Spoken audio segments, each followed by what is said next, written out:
Hi, I'm Tamara Gillespie, and I am doing our monthly Mindful Minute with Dr. Hill of New Balance Chiropractic. And today we will be talking about allergies and asthma. It's the season for May flowers. So, yeah, I've been doing a lot of breathing coaching with people using Buteyko, as you know. And I'm seeing a lot of different combinations of problems. So people come in with the cough, but a lot of it has to do with the way they hold their body. And so it seems to me that chiropractic plays a huge role in helping people manage allergies and asthma. Certainly, yeah. Interesting you'd be asking about allergies right now, right? Heavy pollen in the air. It's crazy. I just finished a workshop on allergies and asthma, right? Talking about the central nervous system and what its role is and how it plays in the immune system. But one of the great things about what you do with the Buteyko and the yoga is you're going to address both issues. We got to get the movement in there, right? Absolutely, it has to happen. And then there has to be some training, just a little bit of training on, hey, what's a better way? What's a better way to use your breath? And of course, in yoga, they talk about breath a lot. A lot. But from the chiropractic perspective, we look at it from a couple of different angles, but we have to always do it from a 30,000 foot view. There isn't one adjustment, one cure, right? It doesn't work that way. And fortunately for me, it did work that way. That's my chiropractic story. I was an asthmatic, severe asthma, the kind where if you don't get to an EpiPen in a quick way, you're not going to make it.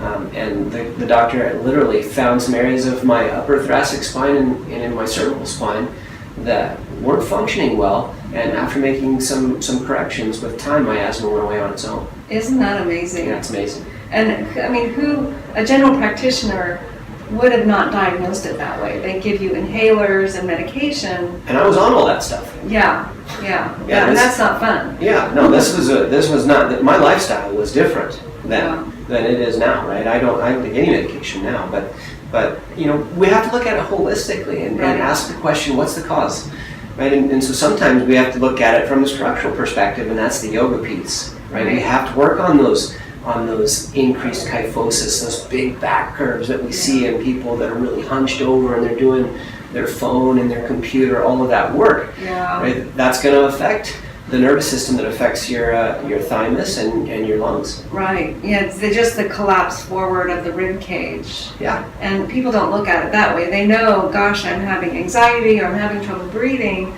but they don't really think about just repositioning the spine and the rib cage to make room for the breath. And the movement.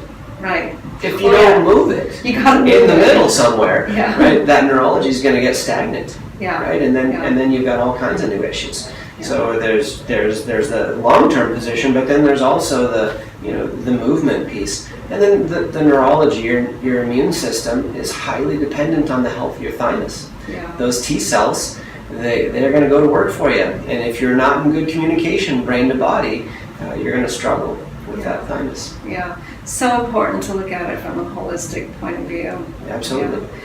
So the clinical work that Dr. Hill does is a great partnership with a great movement program. And so I hope that you've taken away that you need to look at your body both from a perspective of learning what will make the body work optimally through healthcare from Dr. Hill, and then through a great movement and breathing practice.